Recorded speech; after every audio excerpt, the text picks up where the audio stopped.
As I've discussed all week, war in Ukraine has forced some of America's closest allies to sober up and start investing more seriously in their own defense. Germany is Exhibit A. Yesterday, Germany's government released a comprehensive security strategy, another important step forward for a key member of the transatlantic alliance. But as I mentioned at the Munich Security Conference, questions remain about whether the encouraging changes in Germany will be sufficient or enduring. Some of these questions are being answered. Germany's national security strategy is an incremental shift. It's the product of a rather divided government, like our own, reaching difficult consensus. Except with three different, sometimes internally divided political parties, rather than just two. But just consider where our German allies were before Putin's escalation. Europe's most powerful economy had let the major portion of its military fall into literal disrepair,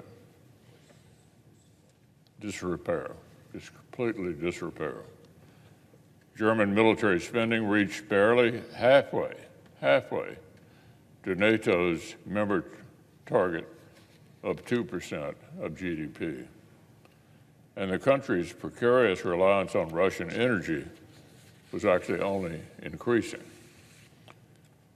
But as Ukraine dug in for a fight last February, Germany changed course.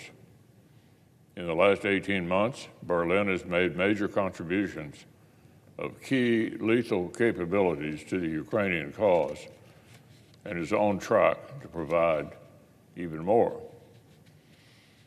The new German security strategy is clear-eyed about the Russian threat, and in light of hard-learned lessons, it prioritizes reducing dependence on foreign energy and integrating economic and security policy.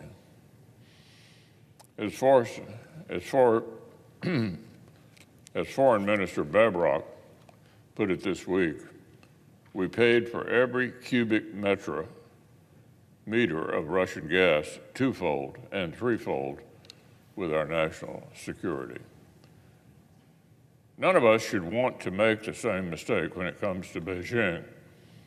And in this regard, Germany's strategy indicates incremental progress toward a more realistic understanding of the challenge a revisionist power and systemic rival like China poses not only to neighbors, but to the West as well.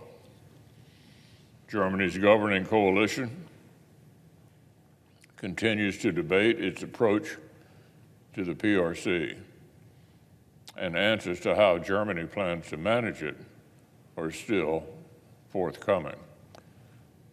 The world will want to know how Germany will balance growing realism about Beijing's behavior with its stated desire for economic partnership with China.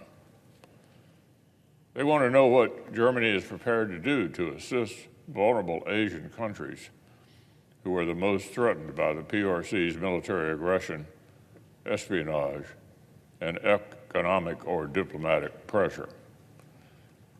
Of course, these same questions can still be asked about our own government's approach to the PRC. More broadly, I'm encouraged that Germany's strategy explicitly recognizes robust defense as a pillar of German security. I've criticized Germany's slow pace of defense spending to meet urgent needs, but I'm encouraged by Germany's new Minister of Defense, Boris Pistorius, who has a focus on rebuilding Germany military and cutting through its calcified military procurement bureaucracy. To be successful, he will need cross-party political support and sustained defense, spending above 2% of Germany's GDP. This new strategy does not necessarily guarantee such a commitment. Ultimately, the biggest question for our German allies is whether their strategy sufficiently defines the priorities of their government and whether it provides the resources necessary to execute it. The very same question still applies to America's own national security strategy.